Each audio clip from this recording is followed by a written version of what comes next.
1991, Eritrea was finally independent. After 30 years of fighting against a 9 times bigger Ethiopia, Eritrea had won a war against all odds and all logic. With all of you being Eritreans, you probably know the reasons that the war for independence began. The Eritreans were tired of Haile Selassie's oppressions and restrictions of their human rights.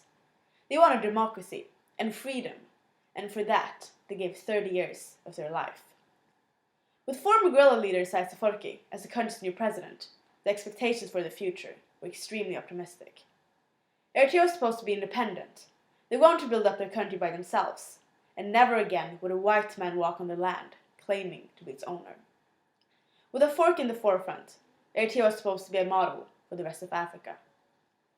My parents came to Sweden in the early 90s, just before the end of the war. They were a part of the 1/3 of the population who had fled during the 30 years long war. After independence, many Eritreans returned, but many also stayed in their countries of destination. That is the reason why I'm born in Sweden. After that, there was not supposed to be another wave of the Eritrean diaspora. Yet, you guys are sitting here in front of me today, who came along after independence 22 years ago. On 24th of May, 1991, the dreams of the Eritrean people for the country were limitless. So I'm standing here, 22 years later, wondering what went wrong. I know that democracy is not all at once, and I know that that was not what was expected. But in order to reach a goal, a process needs to be started. My uncle Sims Ahaya was in the war, as a war photographer and journalist. When Eritrea finally was free, he assumed that along freedom came democracy. In 2001, 10 years had passed, and the process for democracy had not even begun. Sims started writing articles criticizing the government's restrictions of their human rights.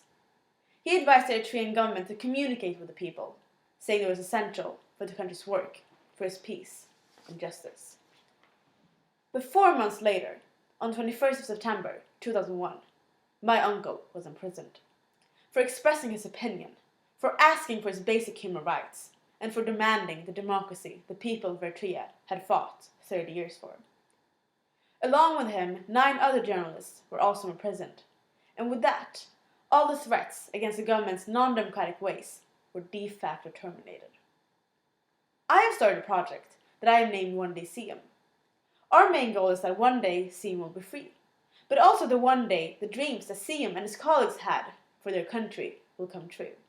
And right now, that is not even close. Eritrea today is a disaster, from all aspects, politically, economically, and socially. They have an inflation of 20%. All the prices are extremely high, and just to shop your everyday groceries costs more than the average salary. But you already know all of this, then how come you're so quiet? Everyone in Eritrea, regardless of age, profession, or gender, have to do a mandatory national service whenever the government requires you to. And this is a national service without any payment. Now remember that the average salary is around as much as a daily grocery shopping.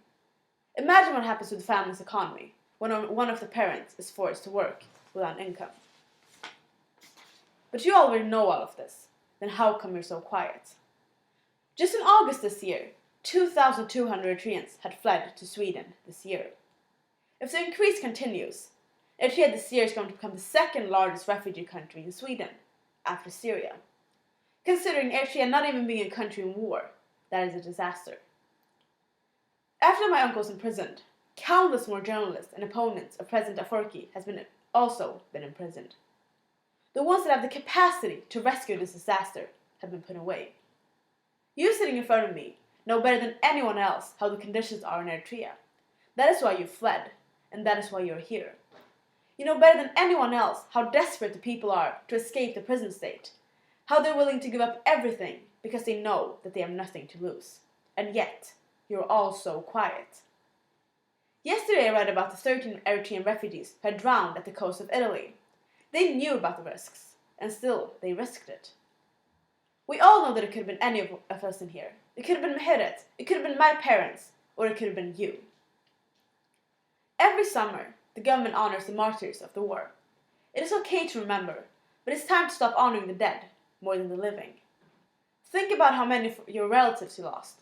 Our uncles, aunts, sisters, brothers, mothers, and fathers, all for nothing. Because the state of the country today is worse than it was under Haile Selassie's rule. People in the Eritrean diaspora who support the regime often say that our country is independent and that is the only thing that matters. But what is independence when there is no freedom? The people in Eritrea know what it's like, Sium know what it's like, and you know exactly what it's like. So stop being so quiet. My uncle might have been imprisoned, but the ideas that he and his colleagues had for Eritrea will never be silenced. It is our duty to continue the work, to fight for his freedom and the freedom of the Eritrean people that they thought we were done fighting for 22 years ago. But most importantly, it is our duty to never ever be quiet, never be silenced, never stand by, and just watch. Edmund Burke said, "The only thing necessary for the triumph of evil is for good men nothing to do." We cannot watch the evil triumph, and we have to stop doing nothing. That is our obligation, our purpose, and that is what our uncles, aunts, sisters, brothers, mothers, and fathers fought for, and what my uncle is still fighting for till this day. On 24th of May, 1991, Eritrea was independent. But I'm going to fight until the day that Eritrea is truly free. That is not just a goal, that is a promise. So stop being quiet and join me.